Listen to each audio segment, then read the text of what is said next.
Welcome to NFL Imperialism.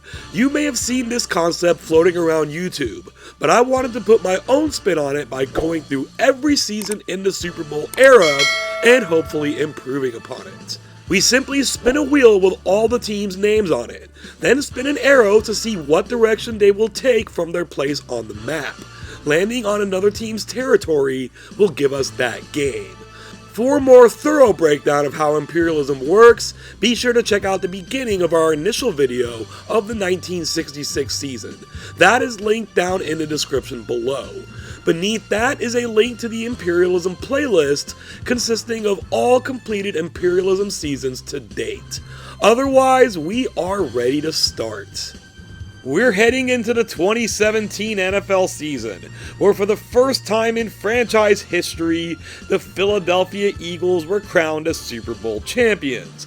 This was 57 years after they last won anything of any kind when they won the 1960 NFL title.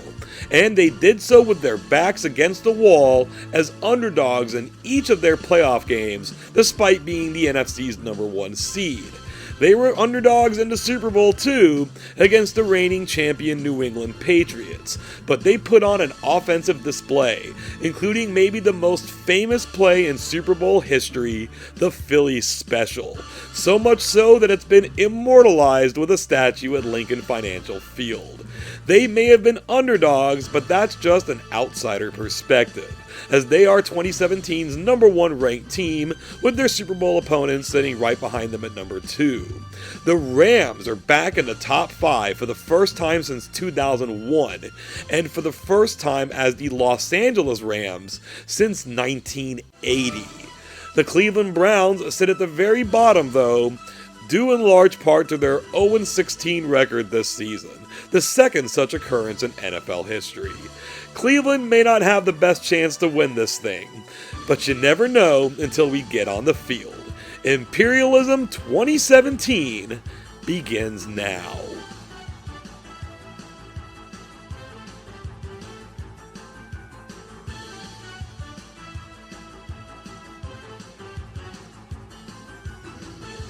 I suppose there's one more thing mentioning about the 2017 season. It's that the San Diego Chargers became the Los Angeles Chargers. But the way the map looks right now, there was no need to change it. That said, the wheel landed on the Chargers and is sending them to face their now in-city rival, the Los Angeles Rams. The Rams already lead this game 24-7 in the third quarter. This direct snap goes to Todd Gurley. He goes right through the Charger defense. They're actually nowhere to be found there.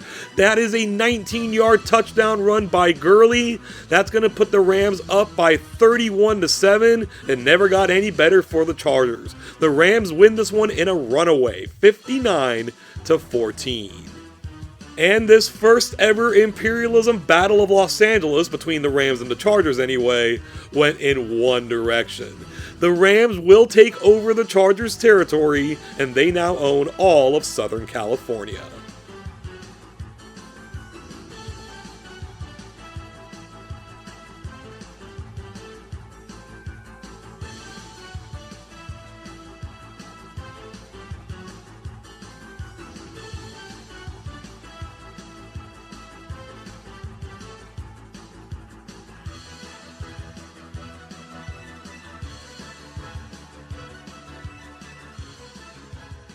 We had the battle for Southern California, followed by a long round of expansion just to get back around to the battle of Northern California. The 49ers take to the road to face the Oakland Raiders.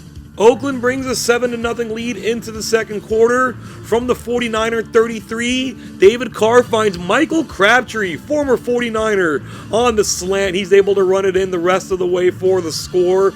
That will extend the Raider lead to 14-0. It was just back and forth the rest of the way. The Raiders maintained their 14-point cushion on the way to a 28-14 victory. The state of California will continue to condense. The Raiders will take over the 49ers territory, and only 3 teams now remain on the West Coast. We're getting away from expansion and from the West Coast. This wheel lands on the New Orleans Saints. They're going to dip to the west and face off with the Houston Texans. Because the Texans play a 3-4 defense, we're going to be putting them in the uniforms of the Buffalo Bills. It's a tie ball game in the second quarter, but the Saints are creeping in. Drew Brees drops back to pass. He's going to look for Alvin Kamara, makes the catch, escapes his defender, and scores the touchdown. That's going to give New Orleans a 14-7 lead, and from here they were able to take over, really driving it home in the fourth quarter and winning this game in a blowout, 56-13. The Saints took a little while to find their footing while in Houston, but once they did, it was game over. New Orleans will take over the Texans' territory, taking over the southeastern part of Texas.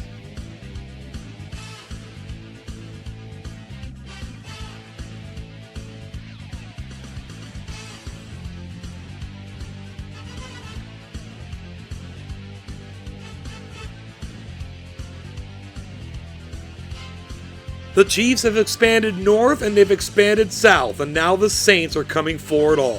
New Orleans at Kansas City is next. The Saints get the ball first to start the game. They're set up at Kansas City's 34-yard line. The Chiefs bring the defense forward. The Saints make a change at the line. This all leads to a pitch to Mark Ingram.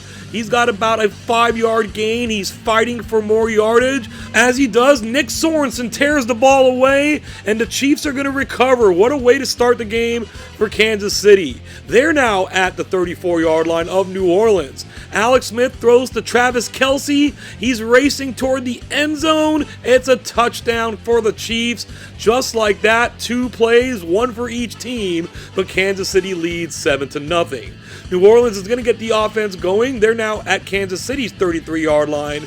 Out of the shotgun, Drew Brees looks downfield for Michael Thomas. He'll make the catch. He's getting it down to the 2-yard line. He's still fighting.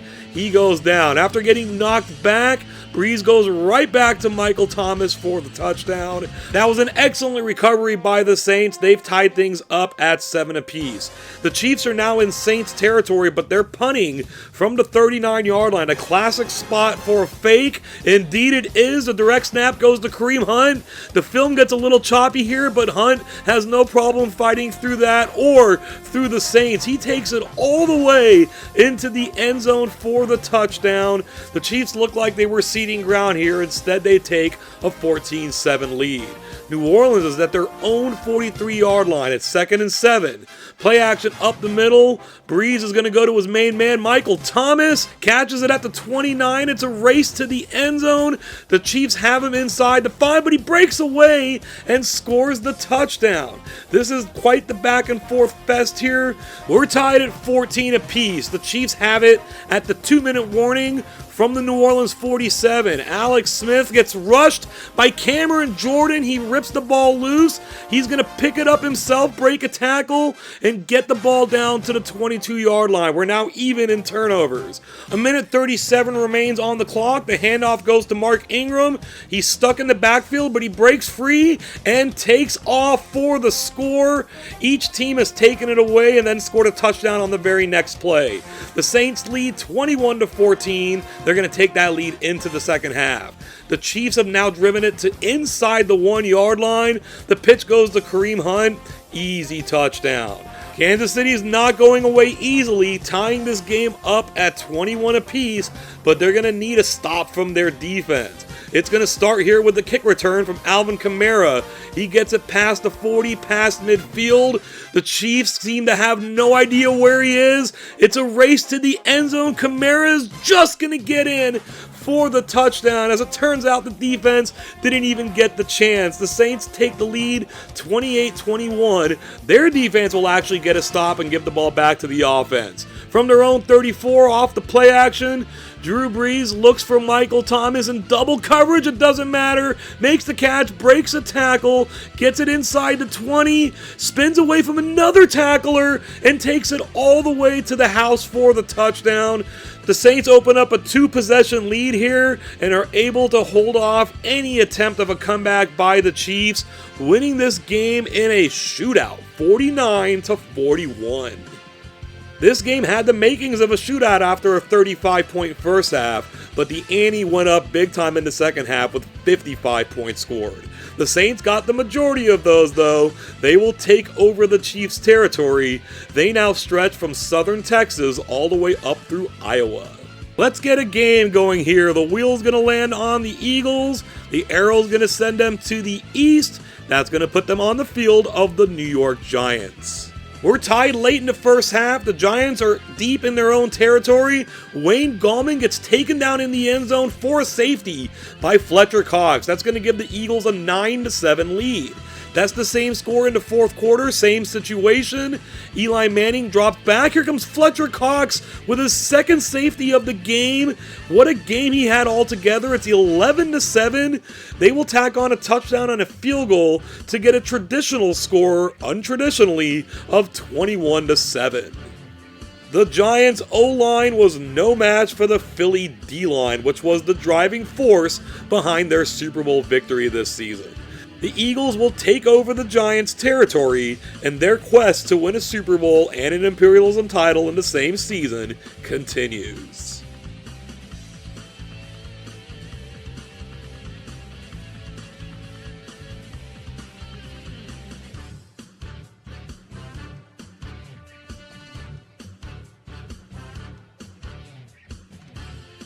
The wheel has landed on the Miami Dolphins. That means they're going to go play their closest neighbors, the Tampa Bay Buccaneers. The Bucs are trying to mount a drive while trailing late in the first half. Jameis Winston rushes a pass. It gets picked off by Rashad Jones. Classic Winston material here. Jones takes it down to about the 12, breaks a tackle, and will take it in the rest of the way for the touchdown. So Tampa's drive wound up benefiting Miami. They lead 21-10. They're going to take the 35-20 victory. Outside of that pick six, Miami's offense still came to play in this one. They go into Tampa Bay and take over their territory, claiming the rest of southern Florida, but still remaining in their little cul-de-sac. And that cul-de-sac is going to come right back into play. The wheel's going to once again land on the Dolphins. They're looking to take over the rest of Florida as they head to Jacksonville to face the Jaguars. Jacksonville already leads 3-0 in the second quarter from the 1-yard line. Leonard Fournette's going to take this ball into the end zone for the touchdown. That's going to extend the Jaguar lead to 10-0. Miami's offense, so good in the last game, couldn't get much going in this one. The Jaguars win it going away, 26-7. This is not the same Jaguar team we're accustomed to seeing during the 2010s. These are the Saxonville Jaguars, who were on the doorstep of making it to the Super Bowl. They will take over the Dolphins' territory. They have the entire state of Florida, but now they're in a position where if the wheel lands on them, they will only have one place to go. Let's get right back on the field. This wheel's going to land on the Ravens. They're going to head to the southeast where they'll enter the territory of the Washington Redskins. Now, as long as the Ravens run a 3-4 defense and no other 3-4 team has been eliminated, they will be placed into the uniforms of the Green Bay Packers. The Ravens trail 3-0 at the edge of the red zone.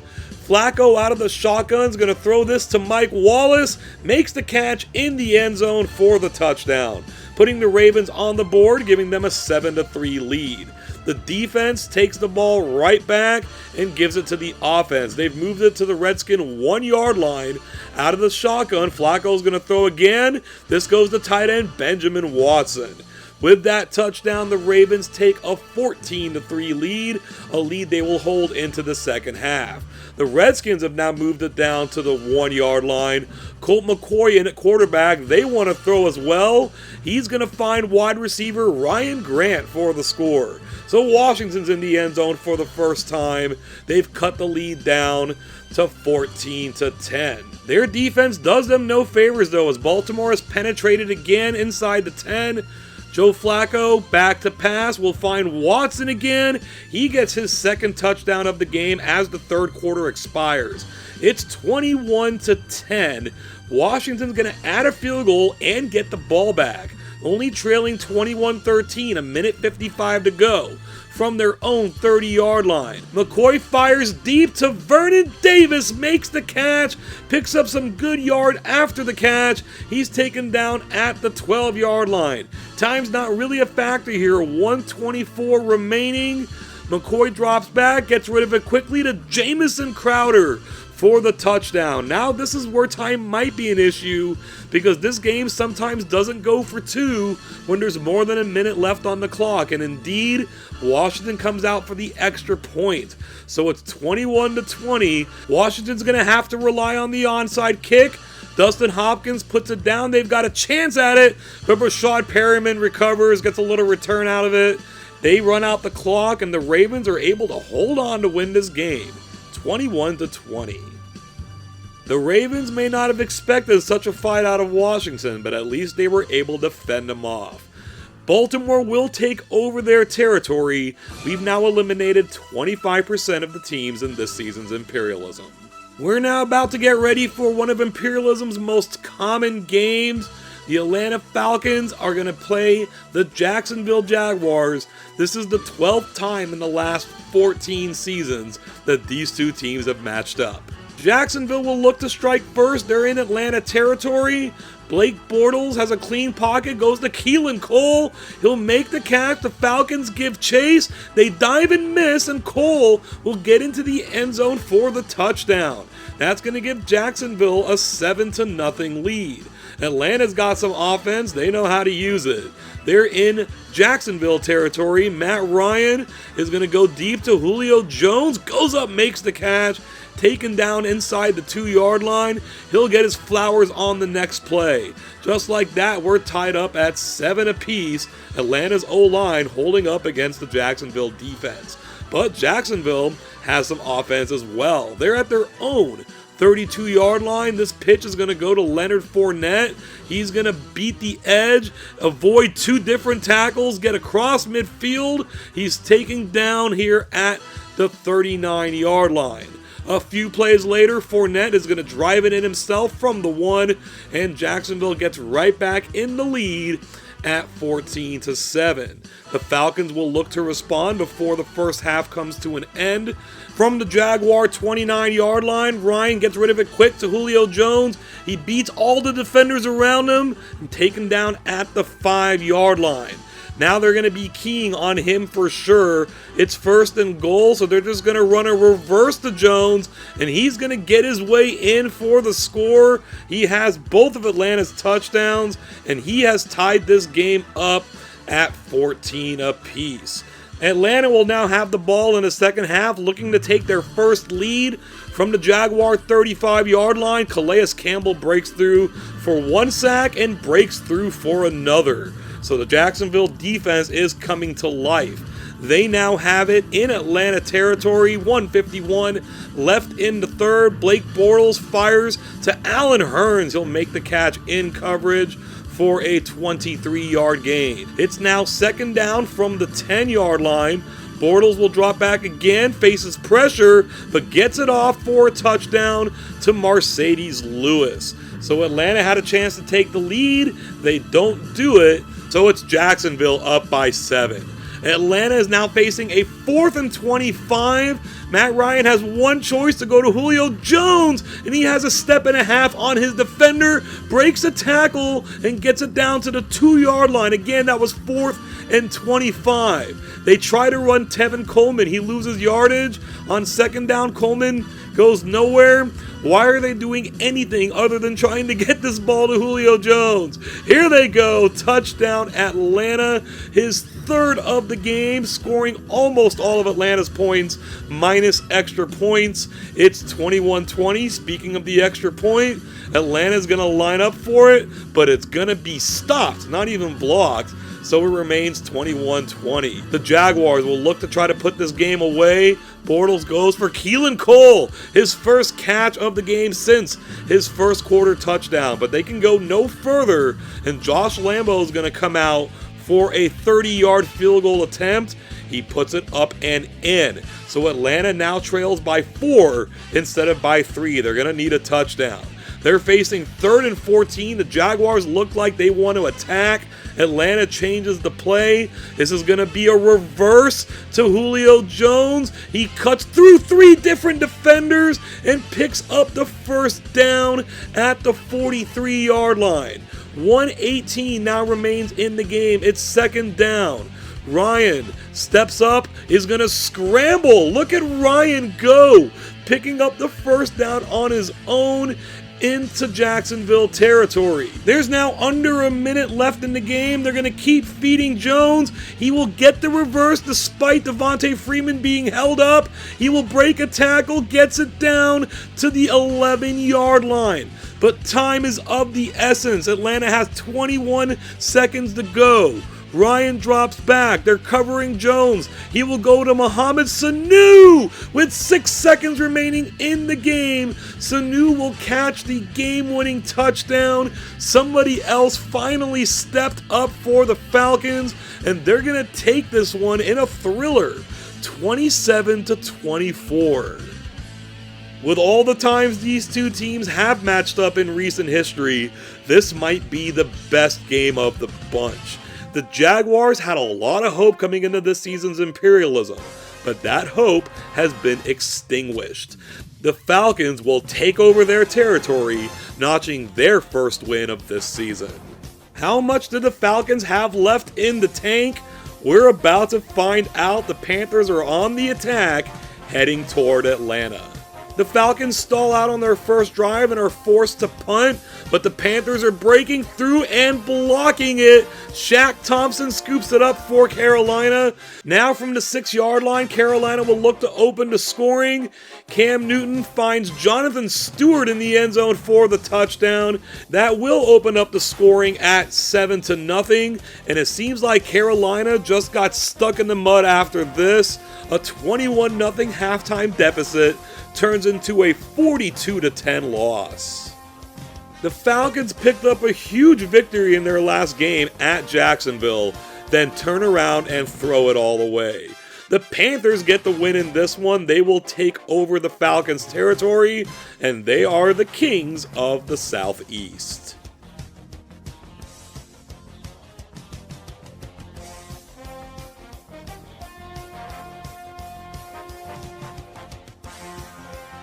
In 2017, the Buffalo Bills snapped their 18-year playoff drought, which was the longest not just in the NFL, but in the entire Big Four of American sports.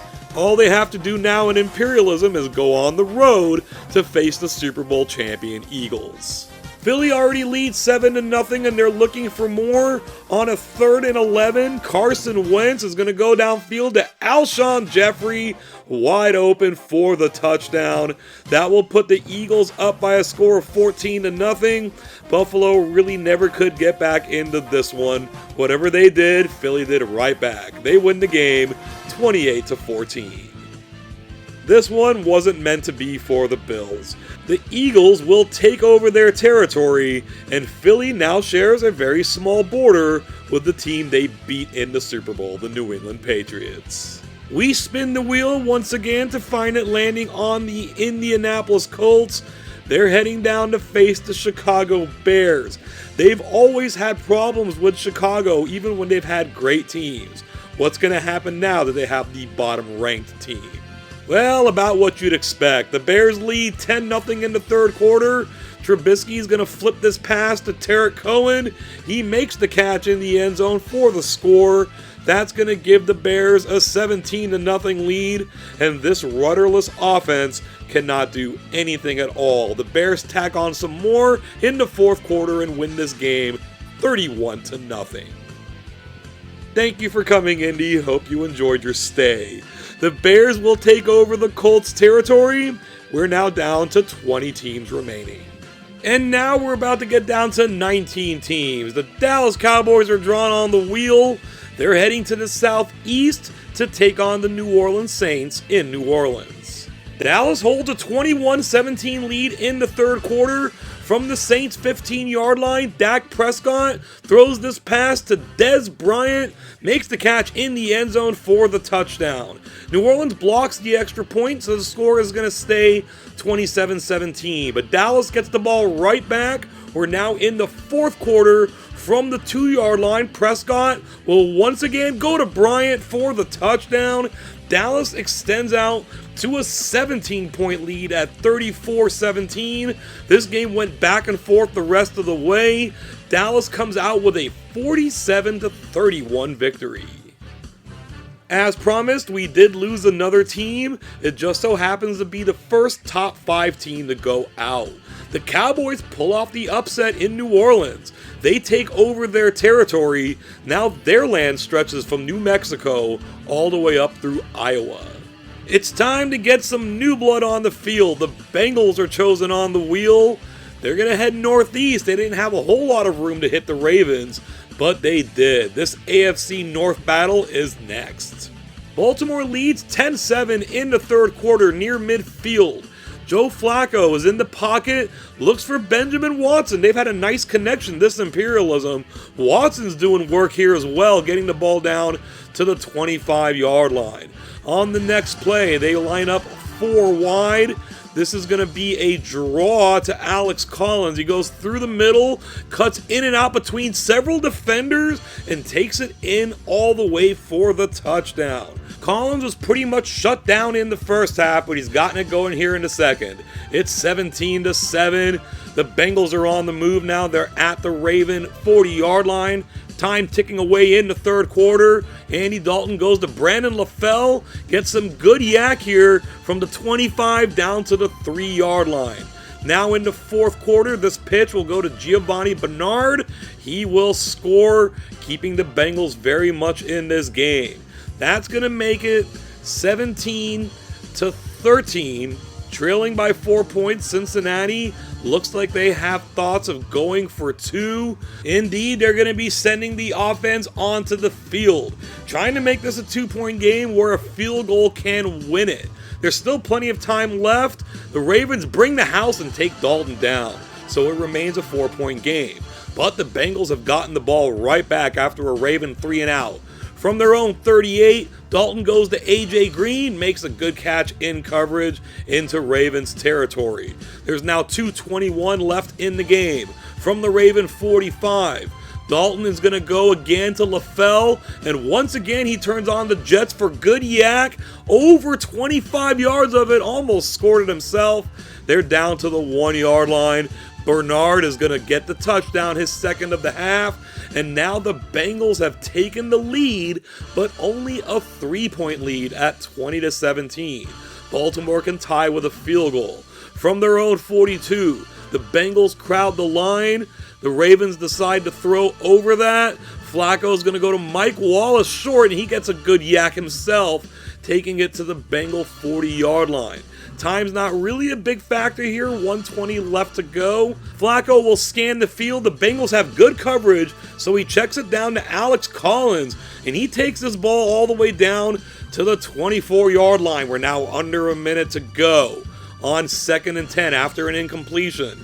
They're going to run Collins off right tackle. He finds the seam, gets in between several players, and will take it in himself for the score. So never mind the field goal. Baltimore went straight to the end zone. They take a 24-20 lead. Cincinnati doesn't have enough time to catch up here. The Ravens are going to win this one 24-20. The Bengals made it to last season's Imperialism title game. They will not do the same this season. The Ravens will take over their territory, knocking out their division rival.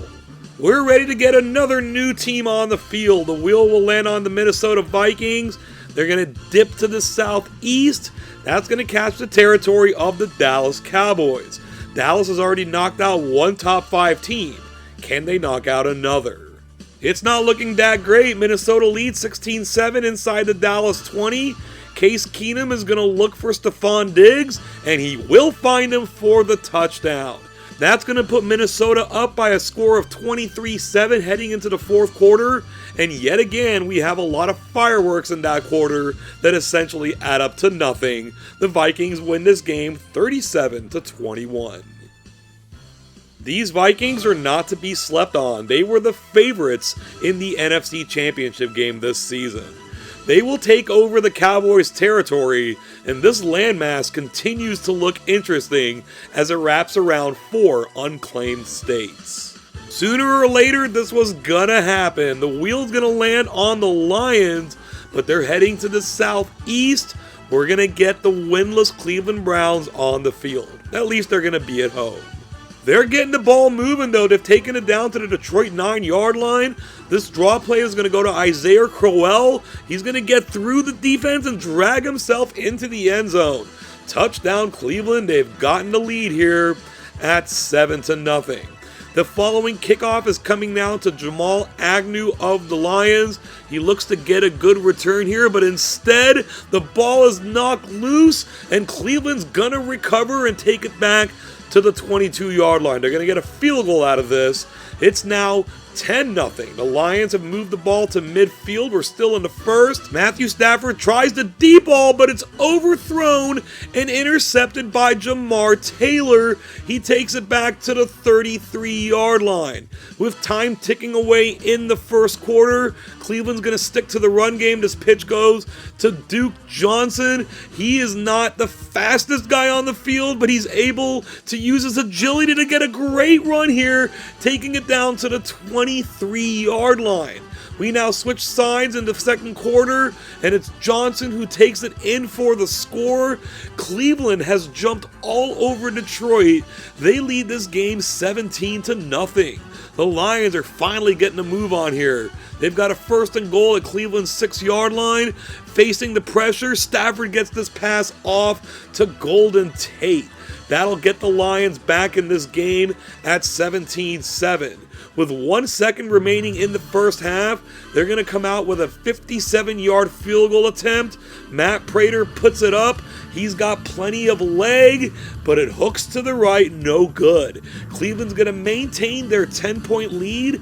Here in the second half, they have the ball in Lions territory. The delayed handoff's going to go to Johnson. 1 Olay, 2 Olays. The Lions are not going to be able to get him. Well, they do just at the edge of the goal line, but they're not going to stop him on the next play. Johnson takes it in for the score, restoring the 17-point lead.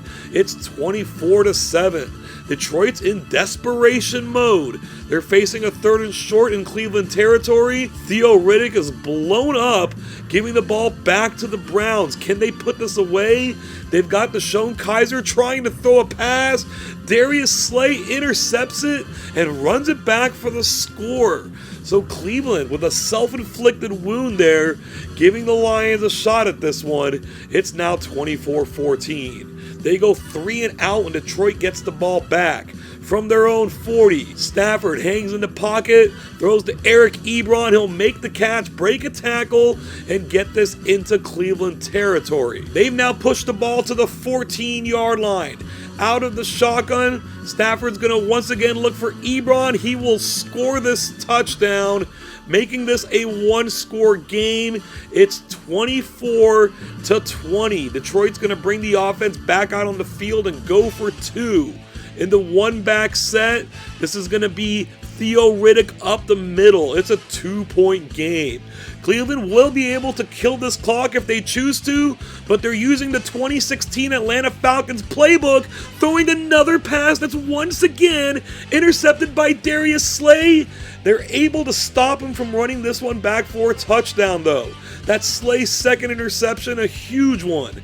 After an incomplete pass with 43 seconds left, Stafford finds Golden Tate. He is able to get this ball deep into field goal range, and that previous 2-point conversion means this 30-yarder from Matt Prater can win the game. The Browns bring the rush. Prater kicks it. It is no good, and despite themselves, the Cleveland Browns, winless in the 2017 NFL season, get one here in Imperialism. They beat the Lions 24-22. The Lions are the only other team in NFL history to complete an 0-16 season. They couldn't get a win in Imperialism that season, and they couldn't this season either. Instead, the Cleveland Browns get it done. They will take over the territory of the Detroit Lions, and we've now reached the halfway point with 16 teams gone and 16 teams remaining. After all that excitement, we go back to the wheel. It's going to land on the Chicago Bears. They're going to head straight north, catching the territory of their division rivals, the Green Bay Packers. Green Bay find themselves trailing 13-10 in the fourth quarter. This is Brett Hundley at quarterback. He's going to find Devontae Adams. He will do the rest, barely getting into the end zone for the touchdown. Green Bay will take the lead at 17-13, and they would not relinquish the lead, adding another touchdown and another field goal to give us the final score of 27-13. Aaron Rodgers missed the majority of this season with a collarbone injury, explaining why Hundley was in there at quarterback. The Packers weren't that great this season, but they were better than the Bears. They will take over Chicago's territory, giving them the opportunity to move on.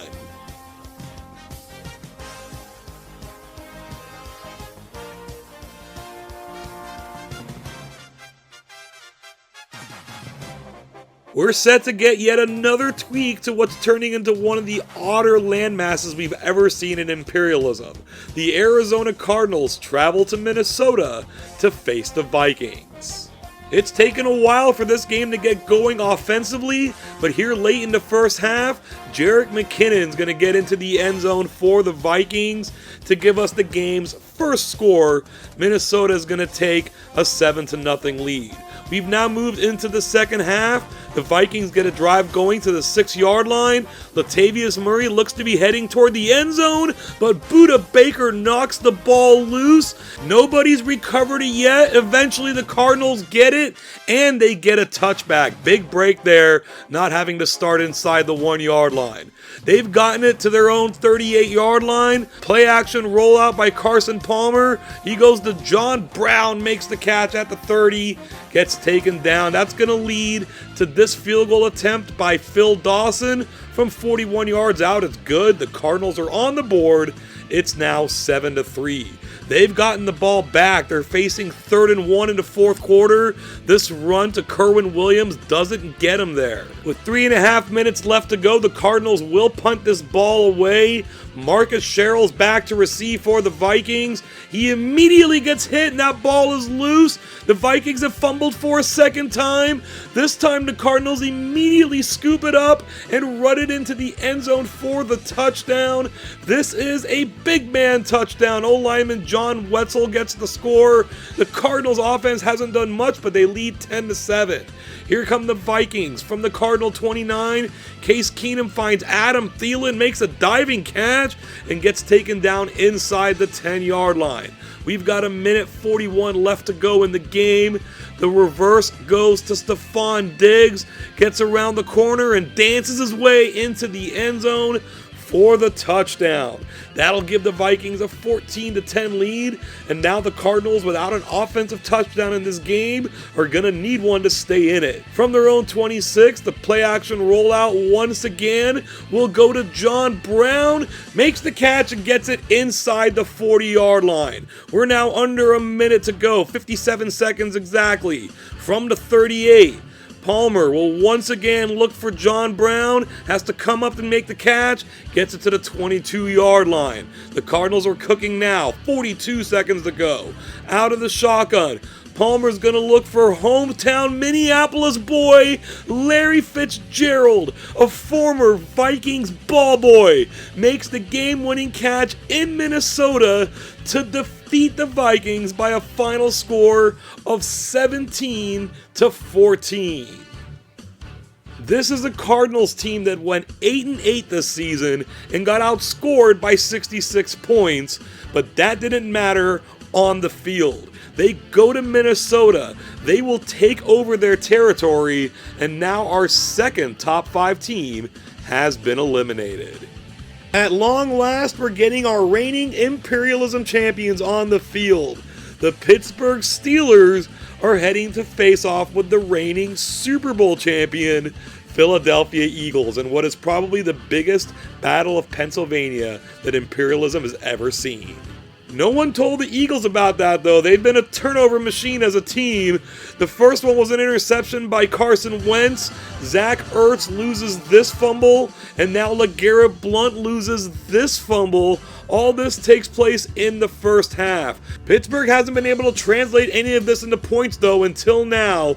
This 35-yard attempt is almost blocked by Philly, but Chris Boswell gets it up and in, and the Steelers will lead this game 3-0. Philly's holding on to the ball now. They're in Steeler territory. Carson Wentz is going to look for Alshon Jeffrey. He makes a tough catch inside the 10-yard line. We're under the 2-minute warning now. Again out of the shotgun, 3rd and goal from the 2. This time Wentz goes to the other side of the field for Mack Hollins. He will give the Eagles, and in fact this game, its first touchdown. Philly leads 7-3. The Steelers are finally getting their ground game going in the second half. Le'Veon Bell grinds out a first down. Ben Roethlisberger is going to grind out a first down. Le'Veon Bell will once again grind out a first down as we've entered the fourth quarter. The Steelers now face 3rd and goal from the 3-yard line, and they get away from the run game, and this pass goes incomplete. The Steelers are going to wind up settling for a field goal here that will make it a field goal game if they can put it through.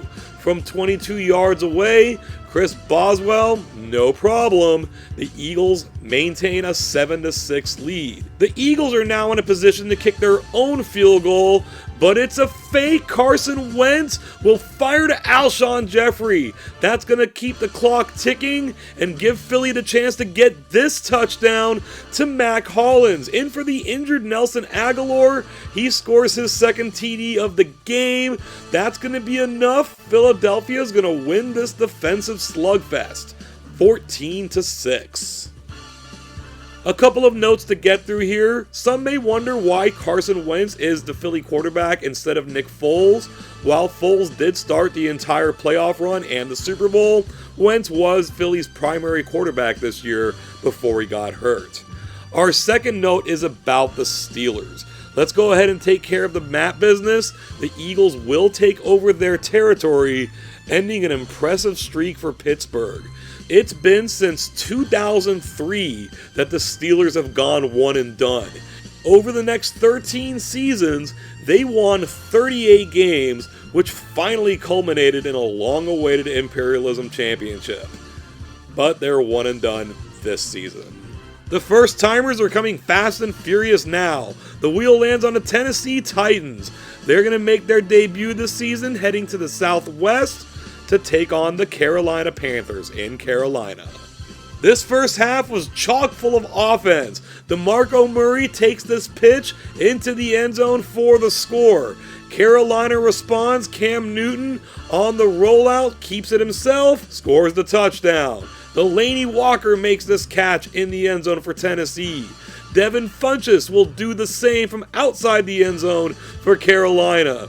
Ryan Succop will kick this field goal for Tennessee, and it's punctuated with this touchdown to Ed Dixon. The Panthers blocked one of Tennessee's extra points, so this is a 21-16 game heading to the second half. Carolina on the move again in Tennessee territory. The draw play goes to Christian McCaffrey.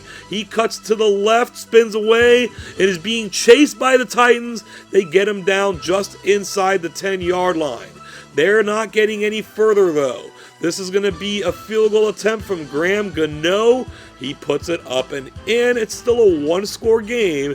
Carolina leads 24-16. It's Tennessee's turn to respond. Marcus Mariota is going to hang in the pocket for as long as he can. As he takes the hit, the ball gets out, and Eric Decker skies high to make the catch. Touchdown Tennessee. They're going to kick the extra point and stay down by 1 point. Carolina's backed up inside their own 20. Tennessee crowds the line. The pitch goes to Jonathan Stewart, trying to get around. It does no good. Jonathan Cyprien forces the fumble, and the Titans will recover. This is their chance to take the lead. They've moved the ball down to the 14-yard line. The pitch goes to DeMarco Murray, and he will get his second touchdown, just breaking the plane as he gets tackled. Tennessee will once again kick the extra point. It's 30-24. The Panthers are now on the move. They're facing 2nd and 13. McCaffrey gets the handoff. He will pick up the first down and then some. Crossing midfield, they get him down at the 44-yard line. Plenty of time left, 2.5 minutes on the clock. It's 2nd down. Newton is going to throw to Devin Funches, makes the catch, and he's racing toward the end zone. He might score too quickly here. They get him down at the 4-yard line. We are now 2:04 remaining in the game. Cam Newton on the shotgun is going to run it himself and just miss getting in. 2nd and inches. Cam Newton's going to try the same play. This time, the dive works. He scores the touchdown, and those extra points that Tennessee kept kicking might come back to haunt them. Carolina takes a 1-point lead. The Titans have 1:19 left to go from their own 46. Mariota hangs in the pocket again, lets it go, but it's intercepted by Mike Adams. He overthrew his tight end Delaney Walker. Adams with the pick that will secure this game for the Panthers. They win it 31-30. The Titans really only have themselves to blame for this one, especially against a team like Carolina that has historically proven that they have a knack for winning Imperialism games. They will take over the Titans' territory. 20 teams have now been eliminated. The wheel is ready to call the Philadelphia Eagles back into the game. They're being sent on the road to Baltimore to face the Ravens. This isn't your quintessential Ravens team, but they're always a threat. This should be a fun game. The Eagles are forced to punt this ball from inside their 10-yard line, and to make matters worse, the Ravens are able to block the punt. This is going to go for a safety. They've added a field goal now. It's 5-0. Carson Wentz looks downfield, throws a dime to Torrey Smith. He makes a great catch and gets into the end zone. Philly now leads 7-5, a lead they maintain late into the first half. They're looking for more. They're at the 43-yard line of Baltimore. Carson Wentz is going to take off running. This is how he got hurt during the real regular season, and he gets hurt again. We talked about Nick Foles earlier. He's now going to be coming into the game. The Eagles salvage a field goal there. They lead 10-5. We're now in the third quarter. Foles drops back to pass, tries to force it in, but Eric Weddle will make the interception. The Ravens look to take advantage here. We've now moved to the fourth quarter. They've moved to the Philly 37. Joe Flacco looks short to Mike Wallace. He's going to pick up some good yardage after the catch, gets it down to the 15-yard line. On the next play, there is 4:20 left in this game. Flacco looks toward the end zone. Javorius Allen, known also as Buck Allen, catches this touchdown pass. That'll give the Ravens a 12-10 lead, but will also leave Philly with plenty of time to come back. They've reached midfield. Out of the shotgun, Nick Foles holds the ball to the last millisecond, but he gets it off to Torrey Smith, who carries it into about field goal range. 3 will do it, 7 will be nicer. From the 33-yard line, they're keeping it in Foles' hands. He looks downfield, goes to Nelson Aguilar. It's badly thrown, and Brandon Carr will make the interception. The Ravens are able to kill out the entire clock. It's a low-scoring game, but they'll take it. They win it 12-10. This one's gotta hurt for Philly. They lose the opportunity to win Imperialism in the same season that they won the Super Bowl. That said, the Ravens will take over their territory. The Jets and the Patriots are still hanging around. Otherwise, Baltimore owns the Northeast.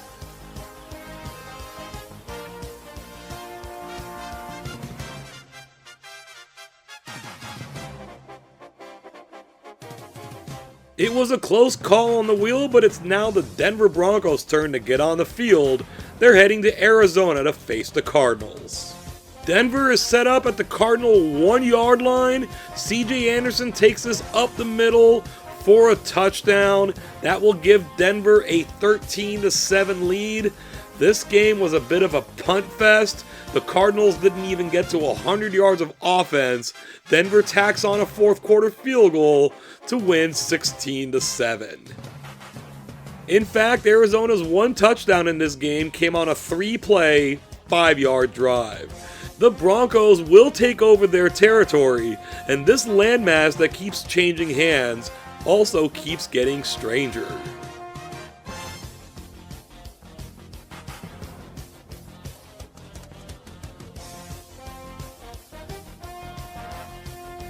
We've only got 10 teams remaining, so it's about time for the Seattle Seahawks to make their entry.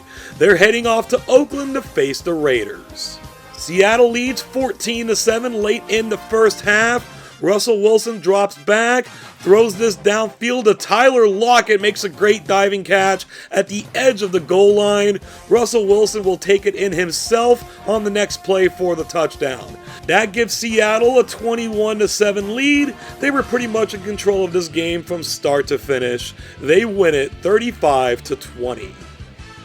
They may have made their customary late entrance, but Seattle showed out on the field. They will take over the territory of the Oakland Raiders, and of our remaining 9 teams, only the Jets and the Patriots have yet to see the field. We're ready to cut this field down to 8 teams. The wheel lands on the Rams. They're going to head to the southeast. They're going to take on the Denver Broncos. No one's been able to hold on to this land that the Broncos currently own. Can they finally do it? They are in Rams territory, trailing 3-0 in the first half. CJ Anderson takes a direct snap, goes through the middle. Several Rams try to get there, but he avoids them all, and they're all held up, and Anderson's able to scoot all the way into the end zone for the Broncos touchdown.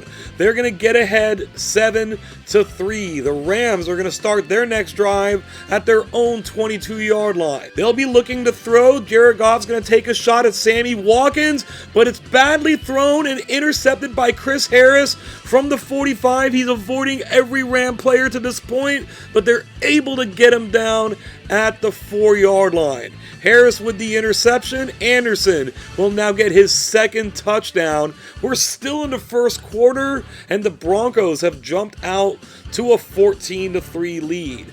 Both teams exchange touchdowns. It's now 21-10 as we near the end of the first half. From their own 20-yard line, Todd Gurley goes up the middle for the Rams. He avoids a couple of tacklers, and he has open space in front of him as well. The Broncos give chase and get him down just short of the 30-yard line. The Rams can go no further. Greg Zuerlein is coming out for the 26-yard field goal. That's up and in. We enter the second half at 21-13. LA has it in Denver territory. The Broncos back up the defense. The Rams will happily hammer Todd Gurley. He will drag a defender to the 30. He keeps going to get him at the 10, but he breaks that tackle and will go into the end zone. The Rams have now cut into the lead, making it 21-20. It's still early. They go ahead and kick the extra point. Now Denver is in Ram territory. It's 3rd and 18. Trevor Siemian gets taken down for the sack by Aaron Donald. That gets them out of field goal range and gives the ball back to the Rams. They face a 3rd down, but much shorter, but Todd Gurley gets blown up in the backfield. Down by 1, they're wisely sending out kicker Greg Zuerlein to give them their first lead since the first quarter. From 43 yards away, Zuerlein puts it up. It looks good. It is good. Denver now trails by 2 and are going to need to get into gear. From their own 26, they face 3rd and 13.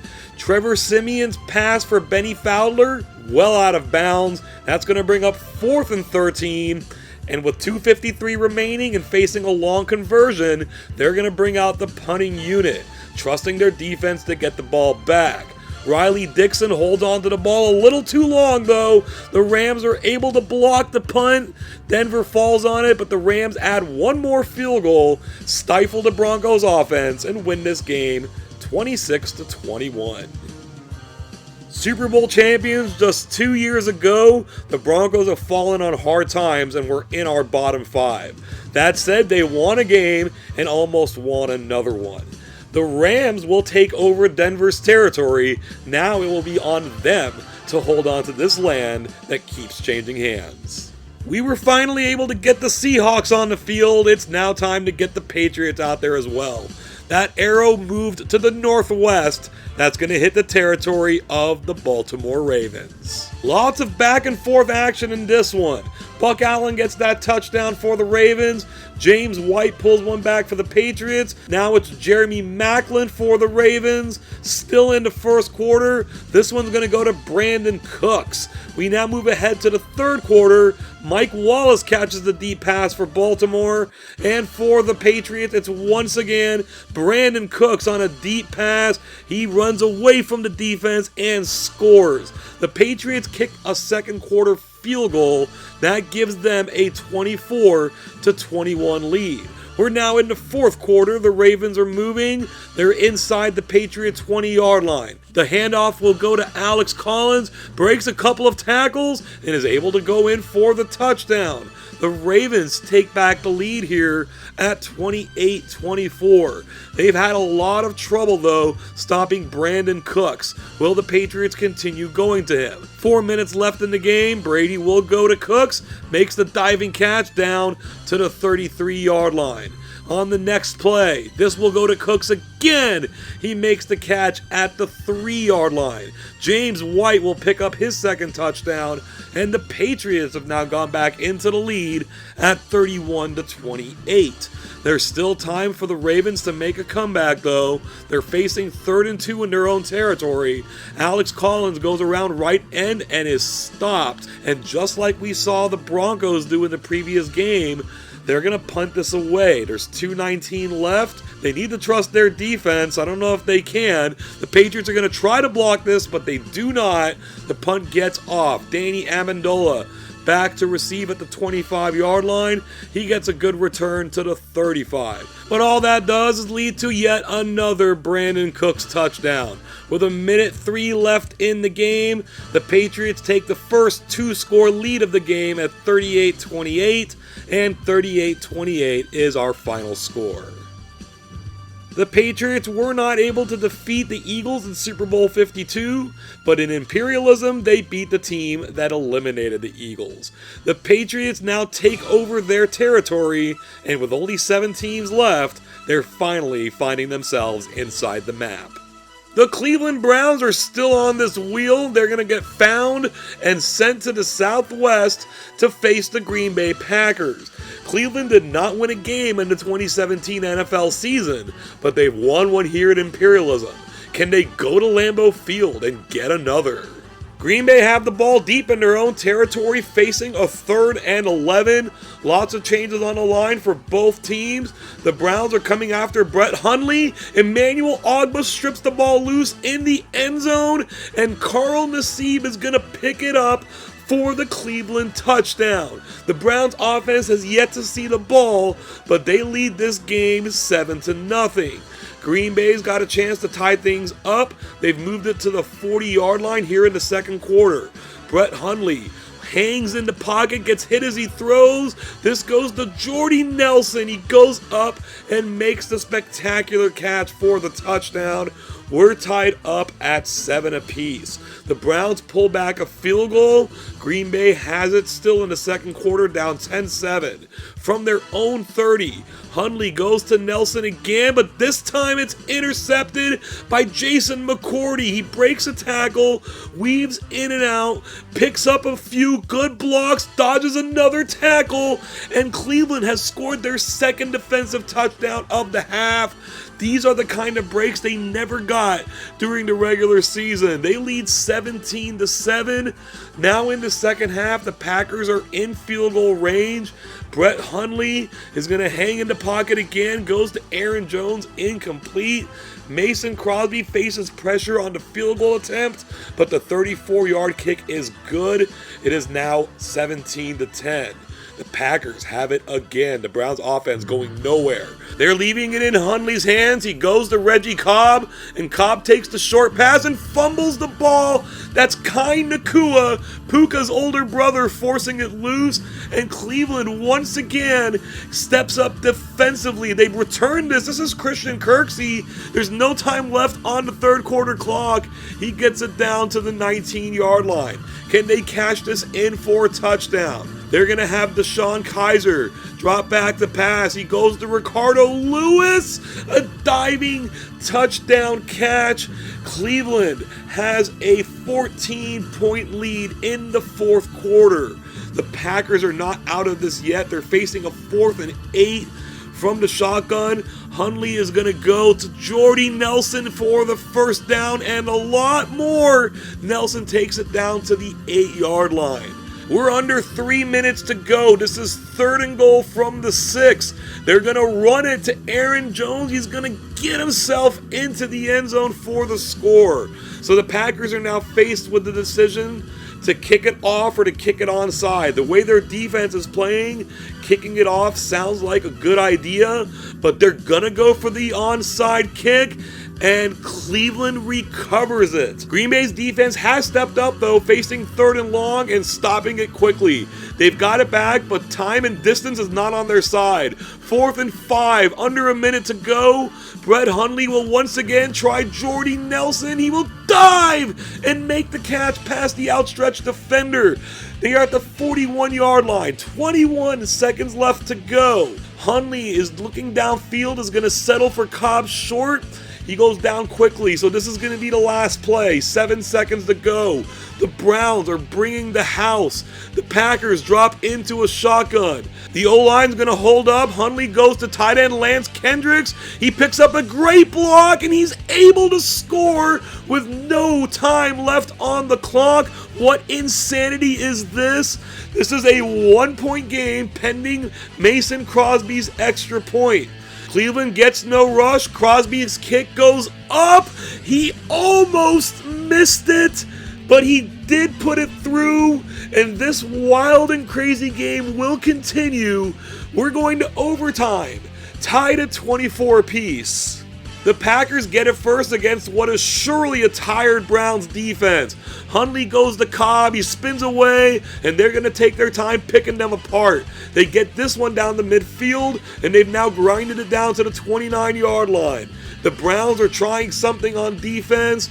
Brett Hundley's going to roll out and keep it. He gets around all the defenders and takes it to the 11-yard line.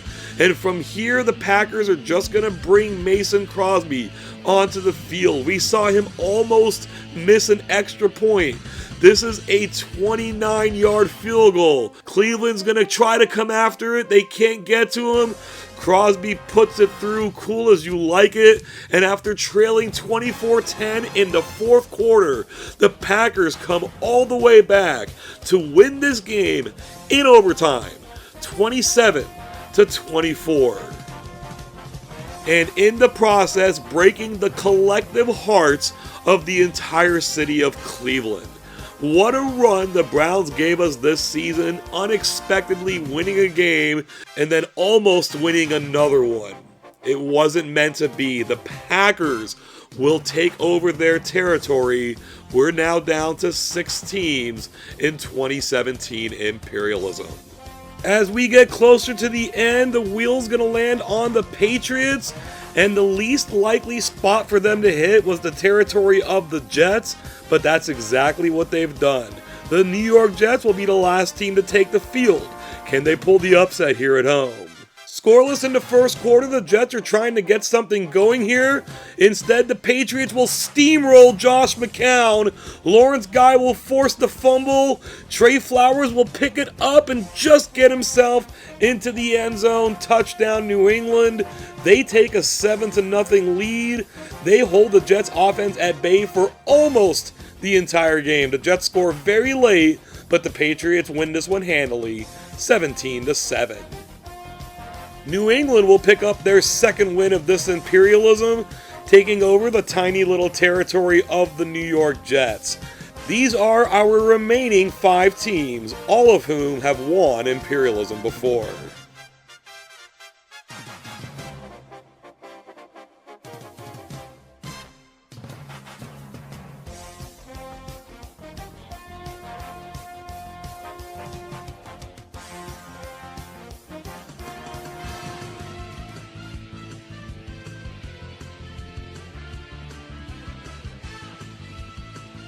We had our first long round of expansion for a while, but now we're ready for a game. The Carolina Panthers go to Lambeau Field to face the Packers.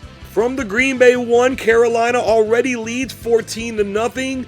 Cam Newton's going to run this in himself for the touchdown to extend that lead out to 21-0.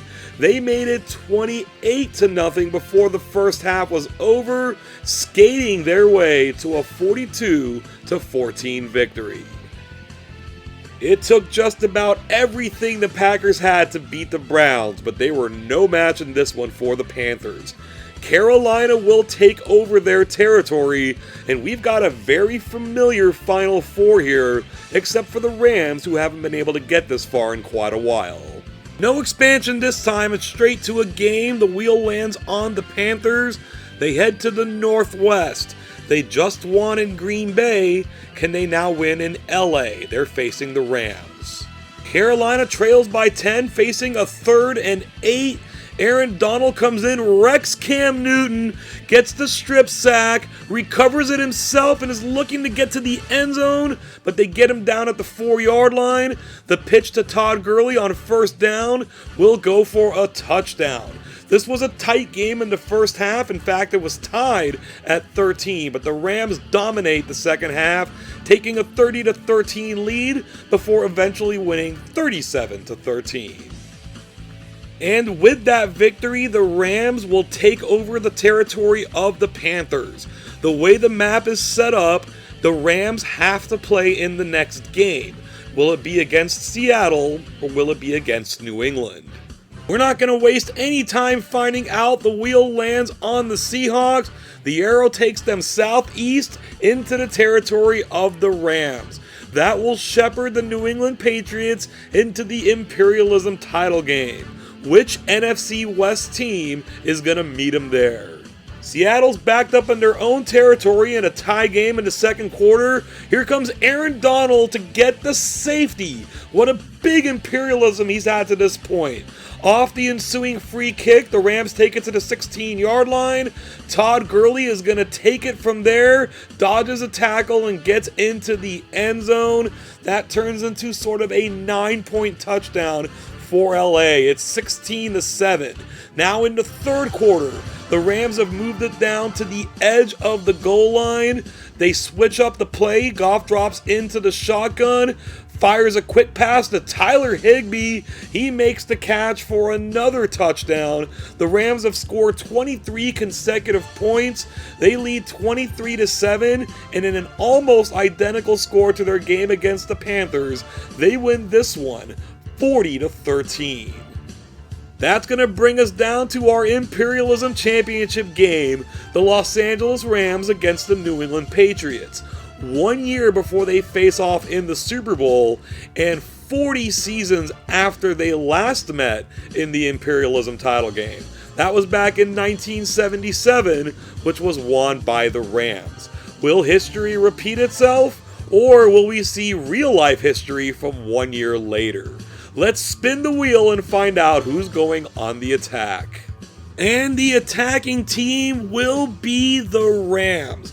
They've got to travel across the country and play the Patriots. Let's see who will win 2017 Imperialism.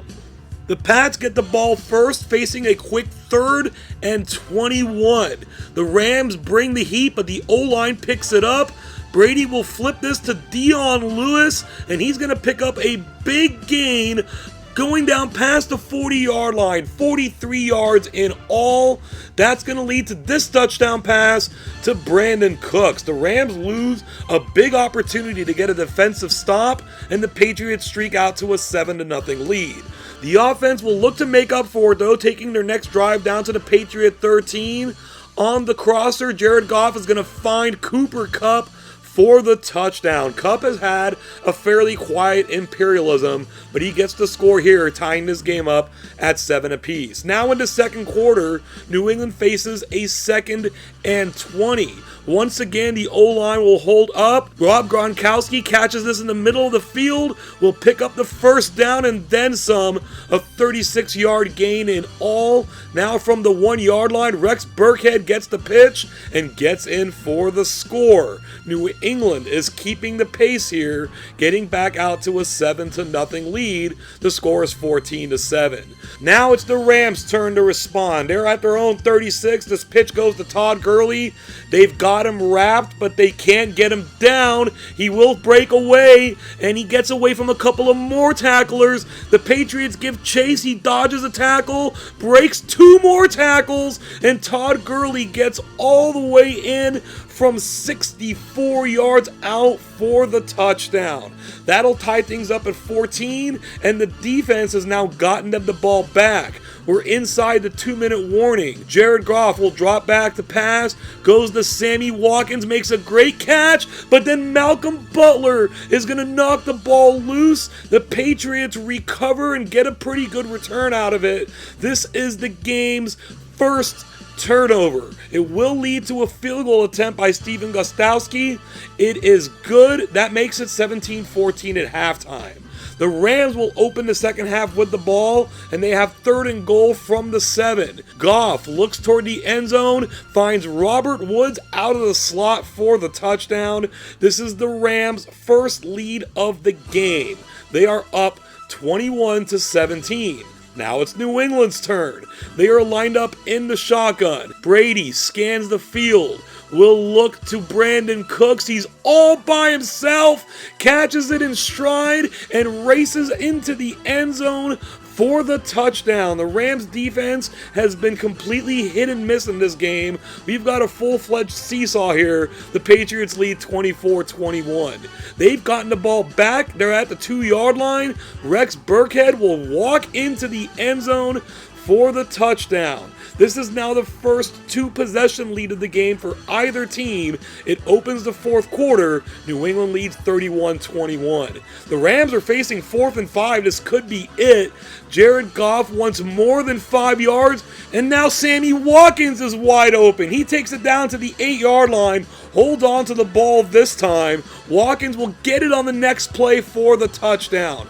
So the Rams are certainly not going away quietly. They've cut this down to 31-28. They're now lined up, and they're going to surprisingly go for the onside kick. The Pats didn't look ready for it, but they do recover.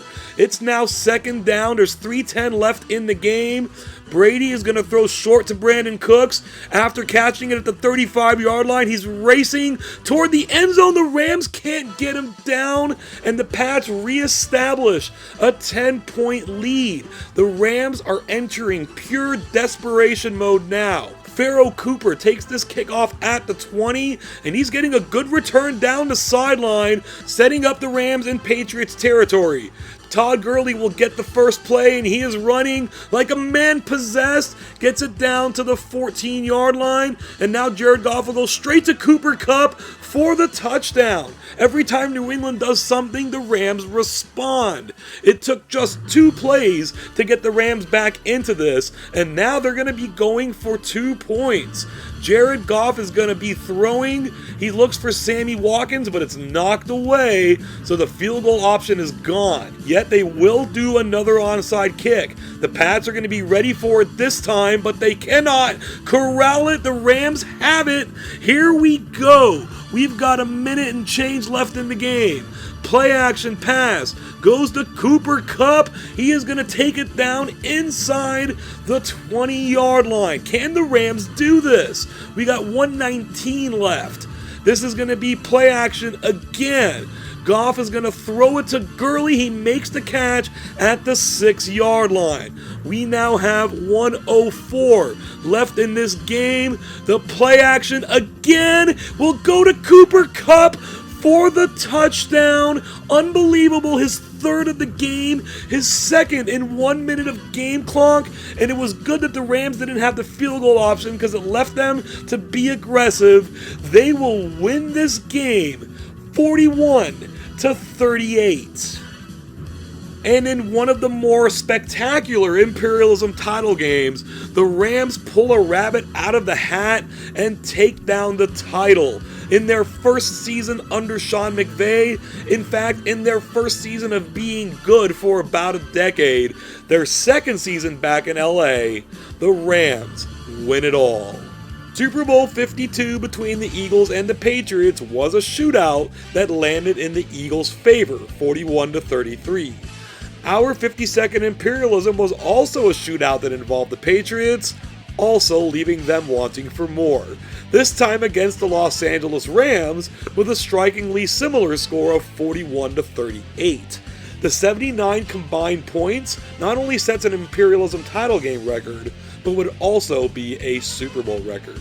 The Rams turned things around quickly from 2016 to 2017, and this is the roster they did it with. The move to Sean McVay as head coach made the Rams a high-octane offense, led by the re-emergence of running back Todd Gurley and the immediate impact of rookie wide receiver Cooper Kupp.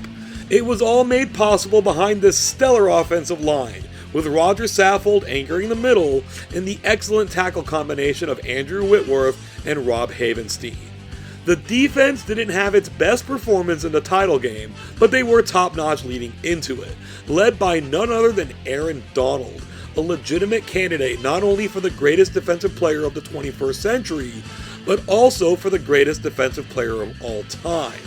Alec Ogletree didn't let much get by him in the middle of the linebacking core, while LaMarcus Joyner piloted the secondary, nabbing 3 interceptions along the way. LA started the way against LA in this Imperialism as part of a spate of blowouts before the Ravens and the Redskins gave us our first close game. The second half of games brought us a lot more, including the saga of the Cleveland Browns, grabbing the win they never got in the real 2017 season and almost grabbing another one. The Rams then won 2 straight games to get into the title game where they snatched victory from the jaws of defeat in a thrilling contest. That gave the Rams a total of 5 wins, placing them at the top of the season standings. The Eagles, Panthers, and Ravens tried to keep the pace with 3 victories apiece, with more than half the league, 18 teams in all, grabbing at least 1 win. As mentioned earlier, this was the first season since 2003 that the Steelers didn't win at least once, but no one was able to pass them in the overall standings, where they remain on top with 80 victories. The Rams broke away from the pack though, solidifying themselves in 5th place overall and on the edge of 70. And with their 38-22 record, unbelievably, the Panthers now have Imperialism's best winning percentage. Thank you so much for joining us today and for making it to this point in the video. Please do the YouTube thing if you don't mind, like it, share it, subscribe to the channel, and ding the bell to catch all our future videos, Imperialism or otherwise.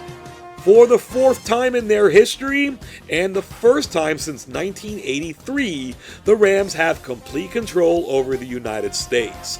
2018 doesn't look too bad for them either, as they made it to the Super Bowl, so their chances of repeating will be higher than most. Looking forward to having you join us for that. Thank you once again for joining us today, and until next time, I hope you have an awesome day.